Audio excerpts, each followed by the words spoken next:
Network बद्दल पूर्ण जाणून घेत नाही, त्यामुळे या सगळ्या गोष्टी घडतात. पण नेटवर्क बद्दल त्यांच्या मनात कुठंतरी आशा आहे की नेटवर्क मला मोठं करू शकते. कारण मी ज्यावेळेस सुरुवात केली, नेटवर्क मध्ये सुरुवात केली, त्यावेळेस माझा प्रिंटिंग प्रेसचा बिझनेस होता आणि त्याच्याबरोबर मी नेटवर्क करत होतो पार्ट टाइम. खरं तर या बिझनेसला पार्ट टाइम करण्याचा बिझनेसच नाही, याला फुल टाइम करण्याचा बिझनेस आहे. त्यावेळेसही असं वाटत होतं, पण एक जबाबदारी होती, बिझनेस होता, त्या बिझनेसला सोडता येत नव्हतं, त्या बिझनेस सोबत करत होतो. पण असे बरेचशा नेटवर्क मध्ये काय झालं, कंपन्या मोठ्या झाल्या, माणसं मोठे झाले नाही, आजही तीच परिस्थिती आहे. पण तरी का लोक टिकून आहेत? तर त्याच्या पाठीमागे कारण असं आहे की नुसतं मोटिवेशन त्यांना त्या जागेवरून हलवू देत नाही, त्यामुळं हे सर्व घडते. पण आपल्याला या ठिकाणी हे नेटवर्क एक वेगळं आहे. हे नेटवर्क कसं आहे, इथं तुम्ही लोकांशी कनेक्ट होता. लोकांशी कनेक्ट कसं होता की त्याला जे काही आजार आहे, तो ज्या परिस्थितीत आहे, तो थकलेला आहे, बराचसा खर्च केलेला आहे, आणि या सगळ्या गोष्टीतून त्याला जर बाहेर काढायचंय तर पहिल्यांदा आपण त्याला कुठलाही प्लॅन सांगत नाही, कुठलाही नेटवर्क सांगत नाही. कारण त्याला जर नेटवर्क सांगितलं तर पहिलेच दुःखित आहे. कारण मी 6 वर्ष आजारी होतो आणि या 6 वर्षाच्या काळात माझं इन्कम झिरो होतं. मला पैशाची गरज होती, पण त्यावेळेस मला पैशाची गरज नव्हती. मला माझ्या फक्त आरोग्याची गरज होती. माझं आरोग्य कसं ठीक राहील, मी कसा ठीक होईल, याकडे माझं लक्ष होतं. असंच प्रत्येकाचं आहे. आणि एखाद्या व्यक्ती, जसे आमचे काल हिरडे सरांचा वाढदिवस झाला, 69वा, 70 वर्षात त्यांचं पदार्पण झालं. असं व्यक्तिमत्व की वयाने 69-70 वर्षाचे आहे. 2 वर्ष अगोदर माझ्यासोबत ते जुळले, पण त्यांचं वय आणि त्यांचं कार्य पाहून मी त्यांच्यासोबत पहिल्यांदा प्लॅन केला नाही. त्यांना पहिले प्रॉडक्ट दिलं. प्रॉडक्ट दिल्याच्या नंतर 1-2 महिन्यांनी कुठं मग शिवबोले सांगितलं, सर तुम्ही त्यांच्यासोबत बोला. मी मी सर म्हणे तुम्ही बोला, माझ्या जास्त परिचित आहे, माझ्या जवळचे आहे, माझ्या भावासारखे आहे, मी त्यांच्यासोबत याबद्दल बोलू शकत नाही. तर म्हटलं मी सुद्धा त्यांच्यासोबत प्लॅन बद्दल बोलू शकत नाही, कारण ऑलरेडी ते बिझनेस मध्ये आहे. त्यांचा जो बिझनेस आहे बोकडे पोचा, अशा व्यक्तीला आपण बिझनेस सांगणे म्हणजे ते काय म्हणतील, ते प्रॉडक्ट घेते आहे ना. पण असं करता करता महिन्याभराच्या नंतर त्यांना बसवलं, सांगितलं, आणि सांगितल्याच्या नंतर त्यांनी एक्सेप्ट केलं. एक्सेप्ट केल्यावर काय झालं की त्यांना जसा रिझल्ट होता असा त्यांच्याकडे बाकीचे सुद्धा लोक होते, आणि आज तेच करते. त्यातून त्यांना आनंद येतो. उद्या का उठायचं, आज त्यांच्या मागे कुठली काळजी नाही, पण उद्या का उठायचं, उद्या याच्यासाठी उठायचंय की मला 4 पेशंट करायचे. त्यांच्या जीवनात जो आनंद आहे तो आनंद त्यांना मिळवून द्यायचा आहे, यासाठी मला उठायचं. अशा प्रकारे आज त्यांचं वय 70 वर्षाचं झालं, कुठलाही आजार नाही, फक्त दुखी होती. कुठलाही आजार नाही, शुगर नाही, बीपी नाही, आणि जेवणात काही जरी घेतलं तरी तक्रार नाही की मी हे खाल्ल्यामुळं पोट बिघडलं, ते खाल्ल्यामुळं पोट बिघडलं, असं काहीच नाही.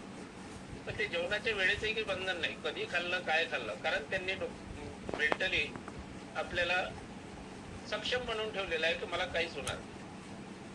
अशा प्रकारे आपल्याला प्रत्येक व्यक्तीला 100 वर्ष जगायचं आहे. राजकारणी सांगतात की आपल्याकडे एवढं चांगलं प्रॉडक्ट आहे आणि हे प्रॉडक्ट आपल्याला घेऊन 100 वर्ष जगायचंच आहे. कारण आपल्या शरीरात कुठलाही विकार येणार नाही, फक्त आपण मेंटली प्रिपेअर पाहिजे. की आपण आपल्या डोक्याला जर काम दिलं, आपल्या डोक्याला जर वेगळं काही काम दिलं, तर मग आपण त्या विचारात गुंतून राहू. डोक्याला काम देणे म्हणजे काय, एखाद्या ठिकाणी आपण प्रॉडक्ट दिलं आणि त्या ठिकाणी दुसऱ्याने जाऊन प्रॉडक्ट दिलं, त्यावेळेस मनाची चिडचिड होते, का दिलं असेल. पण तिथं आपली कुठेतरी कमतरता आहे. आपण आपल्यासाठी विचार करावा की असं का घडलं, माझ्यासोबत असं का घडलं, याला कोण जबाबदार आहे, याला मी जबाबदार आहे स्वतः. पण लोक दुसऱ्याकडे बोट दाखवतात, ते चुकीचं आहे. त्याच्यामुळे आपण आपल्या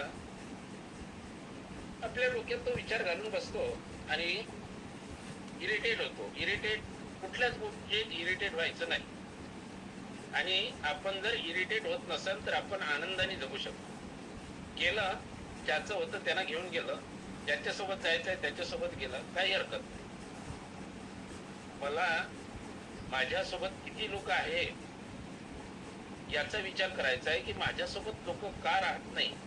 कारण मी किती इरिटेट आहे, मला छोट्या छोट्या गोष्टीचा राग येतो का, माझ्यासोबत का घडते आहे, ह्या सगळ्या गोष्टीचा विचार करायला पाहिजे. यासाठी मी जे सकाळचं रेकी करतो आहे किंवा मी ध्यान करतो आहे, त्या ध्यानाच्या माध्यमातून आपण दिवसभराचं प्लॅनिंग करतो की मला आज काय करायचं, मला किती लोकांकडे जायचं आहे आणि किती लोकांना मला याबद्दल सांगायचं. आपल्या डोक्यात जर विचार असेल की एखाद्या मीटिंग घ्यायची, त्या मीटिंगला आपल्याला 50 लोक बसवायचे, तर 100% बसतील. पण आपण जर विचार केला त्या मीटिंगला 50 लोक येतील का, कारण आपल्या डोक्यात तो विचार आहे.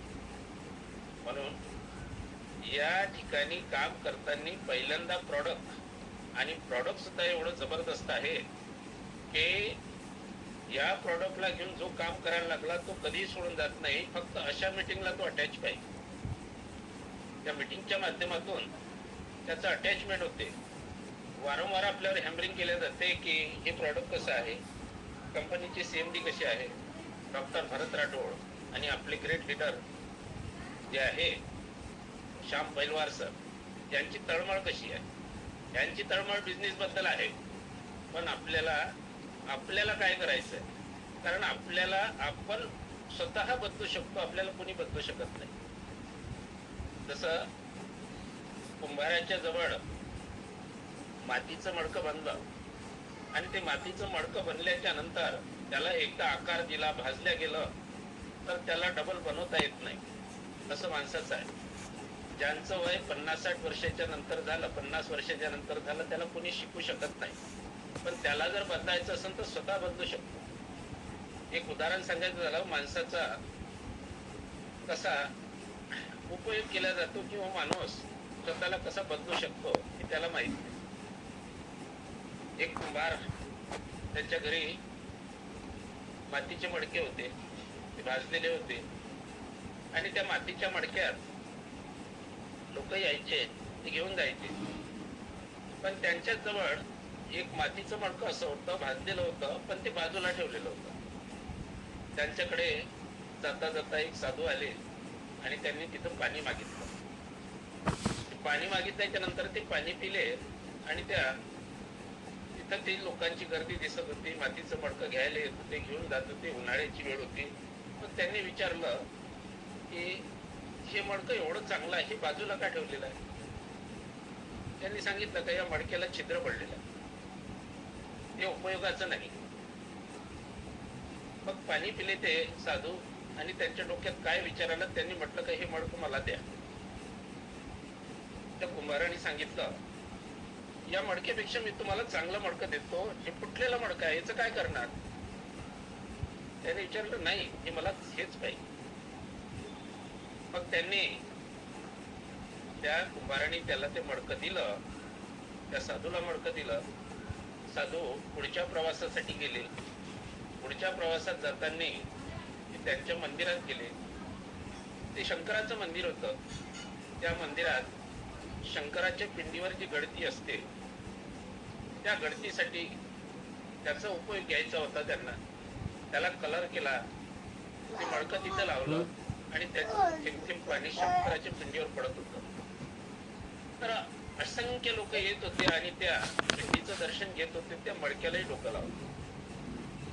कुंभाराची तर पडलेलं मडकं एका काठी होतं, त्याला कोणी विचारत नव्हतं, त्याला कोणी घेत नव्हतं. पण ते ज्यांच्या संगतीत आलं, त्या संगतीनं काय झालं की त्याची किंमत वाढली. ज्याला कोणी पाहत नव्हतं त्याच्याकडे आज लोक डोकं लावतात, म्हणजे त्याचं दर्शन घेतात. सांगायची गोष्ट एवढीच आहे की आपली किंमत आपल्याला कळत नाही, ते कोणाच्या तरी हातात गेल्याच्या नंतर त्याची किंमत आपल्याला कळते. माझी किंमत काय आहे किंवा मी काय आहे हे मला तेव्हाच कळलं ज्यावेळेस मला भोसर सरांनी वेळोवेळी, माझ्यापेक्षा लहान वयाने लहान आहे, पण माझ्या जीवनात जो बदल घडला, मला खूप येते, मला खूप असं आहे तसं आहे, त्या गोष्टी गौण आहेत. पण या बिझनेसच्या बाबतीत किंवा अन्य बाबतीत त्यांनी मला जे मार्गदर्शन केलं ते खूप महत्वाचं, मोलाचं आहे. कारण मी सुद्धा इरिटेट होत होतो कधी कधी. कारण टीम वाढल्याच्या नंतर लोकांचे जे प्रश्न येतात ते लोकांचे प्रश्न काही म्हणजे त्याच्यात काही तथ्य नसते, पण ते तरी आपल्याला इरिटेट करतात. सरांनी मला एकच गोष्ट सांगितली की तुम्ही इरिटेट व्हायचं नाही, तुम्हाला जी गोष्ट पटली नाही ती बाजूला करायची. या संसारात असंख्य लोक आहे की जे फक्त स्वतःसाठी जगतात, तुम्ही दुसऱ्यासाठी जगता आहे आणि तुम्हाला यातून जे मिळणार आहे ते खूप महत्वाचं आहे. त्यामुळं तुम्ही काय करायचं की तुम्हाला तुमच्याबद्दल जे काही तुम्हाला वाटते हे तुम्ही विसरून द्या की हे तुमच्यासोबत घडते. तुम्हाला नवीन लोकांना घेऊन चालायचं आहे. याबद्दल बरेच वेळा त्यांनी मला मार्गदर्शन केलं. एकदाची घटना अशी आहे की मला म्हणजे या बिझनेस मध्ये येण्या अगोदर त्यांना मी माझ्या गुरुच्या ठिकाणी किंवा त्यांनी माझ्या जीवनात जे बदल घडवले ते मी सांगतो. काय झालं की जवळपास 12-15 वर्षा अगोदरची घटना आहे. आमचा परिचय जुना होता आणि एक दिवस सरांना सांगितलं, सर मला एक प्लॉट घ्यायचा आहे, पण ते प्लॉट घेण्यासाठी माझ्याकडे पैसे नाही आणि तो प्लॉट केंद्राच्या समोर आहे आणि तो पाहिजे. सरांना म्हटलं हे माझं जुनं घर आहे, पण हे खूप सुंदर बांधलेलं आहे, कलरिंग केलेलं आहे, देवघर सुंदर आहे, सगळ्या गोष्टी तर वास्तुशास्त्र मी केलेलं आहे. मला असं वाटते की हे घर मला विकता येणार. सरांनी एकच गोष्ट सांगितली, सुंदर गोष्ट सांगितली की हे सर्व तुम्ही कमावलेलं आहे, याच्यात मन लावायचं नाही. जी काही प्रॉपर्टी आहे, ज्या काही गोष्टी आहेत त्याच्यात मन अजिबात लावायचं नाही. कितीक येतील कितीक जातील.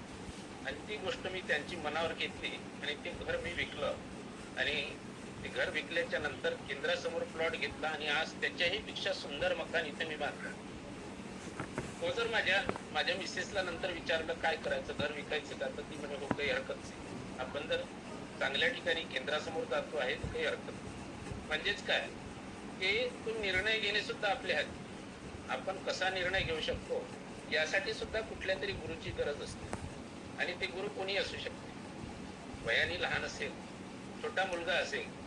म्हणून प्रत्येक ठिकाणी निर्णय आपला हा चुकीचा जरी असेल तरी तो घेतला गेला पाहिजे. या बिझनेस मध्ये येण्या अगोदर माझ्यासोबत बाकी नेटवर्क मध्ये जे घडलं मी ते घेऊन बसलो नाही की माझ्यासोबत असं घडणं मला करायचं नाही.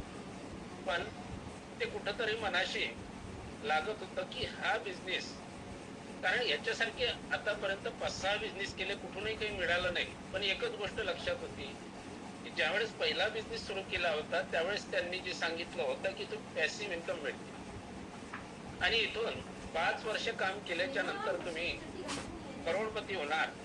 पण बरेच ठिकाणी मी 3 वर्ष 2 वर्ष 1 वर्ष काम केलं, तिथून काही ताल लागत नव्हता, त्याच्यामुळे त्याच्याकडे मी दुर्लक्ष केलं, सोडलं. बरेच ठिकाणी पैसे गेले. पण म्हणतात ना की दुधाने तोंड व्हायचं ताक सुद्धा फुकून पिते, अशासारखं माझं या बिझनेस बद्दल झालं. सरांनी मला बिझनेस सांगितला पण मी त्याच्याकडे दुर्लक्ष केलं.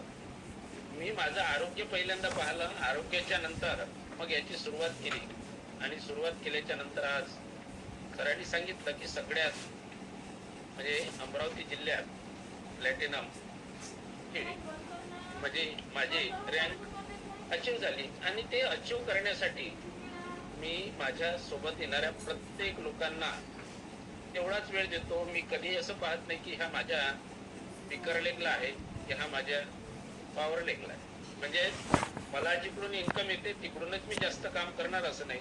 माझ्याकडे इन्कम येत नसेल तरी मी ज्या ठिकाणी मला काम आहे त्या ठिकाणी मी करणार आणि दररोज मी त्या कामात असल्यामुळं माझं आरोग्य ठीक आहे, माझ्या सगळ्या गोष्टी व्यवस्थित आहेत. या बिझनेस मध्ये ज्या काही अडचणी आल्या त्या मी अडचणी सांगतो तुम्हाला. काय अडचणी आल्या बिझनेस करताना?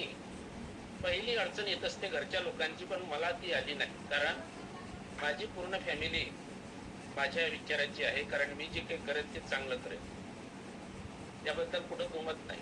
त्यामुळे मला ती अडचण आली. अडचण लोकांची आली, बाहेरच्या लोकांची आली, जवळपासच्या लोकांची आली, नातेवाईकांची आली. पण ज्यावेळेस आपली फॅमिली आपल्यासोबत असते त्यावेळेस बाकीच्यांचा विचार करायचा नसतो आणि त्याला जोमाने कामाला लागायचं असते आणि ते काम पूर्ण झाल्याच्या नंतर लोक जे आपल्याला विरोध करतात तेच आपल्यासोबत येते. आज तेच घडते. प्रत्येक दिवसाला एक व्यक्ती नवीन माझ्यासोबत जोडते. त्यांचा कुठून फोन येतो किंवा मला माहित नाही, पण कुठून तरी फोन येतो, कुठून तरी त्यांना असं वाटतं की यांच्यासोबत काम केलं पाहिजे. आपल्याला आपली किंमत वाढवायची आहे. ती किंमत कशी वाढणार? किंमत वाढवण्यासाठी म्हणजे आपण ज्या ठिकाणी आहोत त्या ठिकाणी आपली किंमत वाढणार नाही. त्यासाठी आपल्याला काहीतरी करावं लागेल. जसं एक पाण्याची बॉटल आहे, टपरीवर घेतली तर 15 रुपयात मिळते. एखाद्या मोठ्या हॉटेलमध्ये जर घेतली तर 20-25 रुपयाला भेटते. हेच जर रेल्वे स्टेशनवर घेतली तर 10-15 रुपयाला भेटते. परंतु तेच जर विमानतळावर घेतले 60 ते 70 रुपयाला भेटते आणि 5 स्टार हॉटेलमध्ये घेतली तर ते 200 रुपयाला मिळते. पाण्याची बॉटल तीच, पाणी तेच, पण त्याची किंमत का वाढली? जागा बदलली. आपल्याला आपली जागा बदलावी लागेल. आपल्याला आपली किंमत वाढवावी लागेल. आपल्याला कोणाला सांगून आपली किंमत वाढत नाही की आपली किंमत वाढवण्यासाठी आपल्याला काम करावं. जे लोक आपल्या सोबत आहे त्यांच्यासोबतच काम करायचं आहे. जे कधी गाडी सोडून गेले त्यांना पुन्हा आणायचं आहे. त्यांच्यासोबत कधीही आपण वाद करायचा नाही, म्हणजे ते आपल्यासोबत येणार म्हणजे येणार. कधीच आपल्याला ते सोडून जाणार नाही. काही कारणामुळे जर ते दूर गेले असतील तर ते आपल्यासोबत येतील, पण त्यांच्यासोबत जर आपण वाद केला असेल, त्यांच्यासोबत जर आपण बोललो असेल, त्यांच्यावर जर नाराज झालो असेल तर ते येणार नाही. म्हणून माझा सर्वांना एकच सल्ला आहे की स्वामींनी हा बिझनेस आपल्याला दिला. CMD सरांसारखे गुरु आपल्या जवळ आहे आणि एवढ्या चांगल्या बिझनेस मध्ये आपण लोकांचे जर हेवे दावे करतो आहे तर आपण कुठंतरी कमी पडतो आहे. त्यामुळं माझा असा सल्ला आहे की सर्वांनी हा बिझनेस त्याच पद्धतीने करायचा आहे ज्या पद्धतीने आपल्याला करायचं आहे, पण कोणासोबतही वाईट न वागता. आपला माणूस असेल, कोणी नेला असेल, नेऊ द्या, हरकत नाही, पण दुसऱ्या म्हणजे काय होईल की तो तिकडे गेल्याच्या नंतर त्याला कळेल की माझ्यासोबत काय होते, तो पुन्हा तुमच्याकडे. कधी असा विचार करू नका की हा माझ्या जवळचा गेला, हा माझा व्यक्ती होता. आपला व्यक्ती कोणीच नाही. आपण कसं वागतो त्यावरती अवलंबून आहे. माझ्यासोबत घडलेला आहे आणि इतरांसोबत सुद्धा घडते आहे. कधीच त्याचा विचार करायचा नाही. या भारत देशात भरपूर लोक आहेत ज्यांना कामाची गरज आहे, आरोग्याची गरज आहे आणि या आरोग्यातून समृद्धीकडे आपला एक नाराज आहे. आरोग्य जर चांगलं झालं तर त्याला पुढचं प्लॅनिंग करता येते. 8 दिवसात 15 दिवसात त्याला प्लॅन देता येते. प्लॅन दिल्याच्या नंतर त्याला धीरे धीरे त्यांच्याकडून काम करून घेता येते, कारण बरेच लोकांना कामाची गरज आहे. मी या 15 दिवसा अगोदर एका ठिकाणी मी एक स्टिकर लावलेलं होतं. ज्या पद्धतीने मी बिझनेस मध्ये आलो ते मी करतोय. एक स्टिकर वाचूनच मी बिझनेस मध्ये आलो होतो, मला कोणी बोलवलं नाही, पण ते स्टिकर मी आज लावतो आहे. त्या स्टिकरच्या माध्यमातून माझ्याकडे एक व्यक्ती आला, तो खेड्यातला आहे, आदिवासी आहे, आणि तो व्यक्ती आल्याच्या नंतर त्यांना पहिल्यांदा आपण 15 दिवसाचं प्रॉडक्ट दिलं. खूप चांगलं वाटायला लागलं आणि त्या 15 दिवसानंतर तो माझ्यापासून जवळपास 50-70 किलोमीटर अंतरावर मी जाऊ शकलो नाही. पण जेव्हा जेव्हा त्यांना फॉलोअप साठी विचारलं आणि विचारता त्याला जे सांगितलं त्यातून तो बिझनेस करायसाठी तयार झाला. त्याला जर मी पहिल्यांदा बिझनेस सांगितलं असतं त्याने केलं नसतं.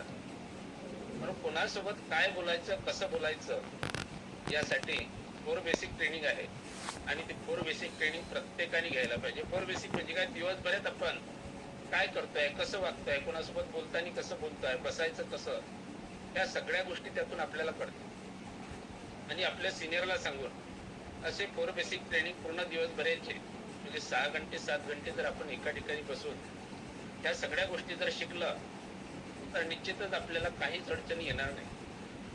कंपनी आपल्याला कमिशन देते, पैसे देते, ते कशाचे? की आपल्या सोबत किंवा आपल्या लोकांना ज्या काही प्रॉब्लेम येतात ते प्रॉब्लेम सॉल्व्ह करण्याचे. आज काही सिनियर असे आहे त्यांची लेवल जरी बदलली तरी अजून सिनियरला फोन करतात, सर माझ्यासोबत असं घडलं, काय करायचं? पेशंटला असं झालं, काय करायचं? ते आपण शिकलं पाहिजे. तो कॉन्फिडन्स आपल्यात पाहिजे, आपलं डेअरिंग पाहिजे. कारण काय होते, एखाद्या व्यक्तीला प्रॉडक्ट दिलं, त्याचं ते जमलं नाही, नवीन नवीन व्यक्तीसोबत असं सहज घडते. त्याच्यासोबत ते घडलं तर तो बिझनेसच बंद करतो. पण हा विचार करत नाही की आपण आपल्या घरच्या लोकांसाठी औषध घेतलं होतं, हे प्रॉडक्ट घेतलं होतं, त्यांना आजार दुरुस्त झाला, यांना नाही झाला म्हणजे काहीतरी कारण असेल. पण ते सर्व घरचे कारण सोडून त्याच्या कारणाकडे जास्त लक्ष देतो, सर त्याला कसं दुरुस्त नाही झालं. तर प्रत्येकाला दुरुस्त करण्यासाठी आपण नाही, काहीतरी शरीरात बदल असेल, काहीतरी त्याच्या शरीरात जे व्हायचं आहे. म्हणून प्रॉडक्ट त्यांनी पहिलेच सांगायचे की सर 1 महिना घेऊन पहा. या 1 महिन्यात जर तुम्हाला रिझल्ट आला तर कंटिन्यू करा, नाही आला तर असं समजा की मी एखाद्या दवाखान्यात गेलो होतो, 5-7 हजार रुपये खर्च केले आणि तिथं म्हणजेच तुमच्या इकडे कोणी बोट दाखवणार नाही.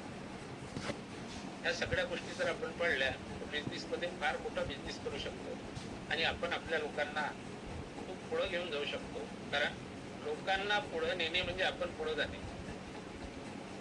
उद्देश कसा आहे, एका जणाने याला बिझनेस मध्ये आणल्याच्या नंतर त्याला जर सांगितलं 6,000चं प्रॉडक्ट 9,000त विकले जाते, तर तो एखाद्या व्यक्तीकडे ते 9,000 कमावण्याच्या दृष्टीने पाहतो की त्याला पुन्हा पुन्हा पुन्हा पुन्हा त्याला बिझनेस मध्ये आणत नाही, त्याला पुन्हा पुन्हा त्याच रेट मध्ये प्रॉडक्ट देण्याचं करतो.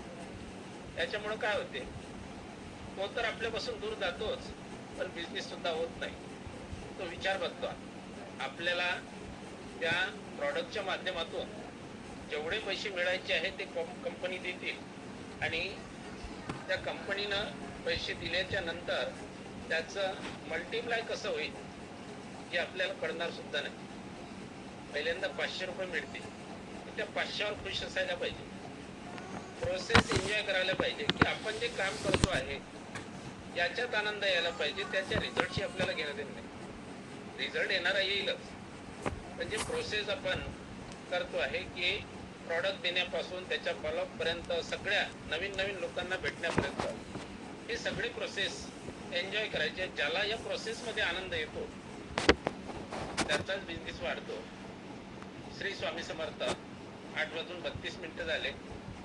मला जे सांगायचं होतं ते मी सांगितलं आणि मीटिंगच्या माध्यमातून बऱ्याचशा गोष्टी सांगितल्या जाते. या मी जे काही आतापर्यंत सांगितलं याविषयी जर कोणाला काही प्रश्न असेल तर विचारू शकता. श्री स्वामी समर्थ. सुंदर आणि बरेचसे पॉईंट तुम्ही कव्हर केले. तर कोणाला जर प्रश्न असेल तर तुम्ही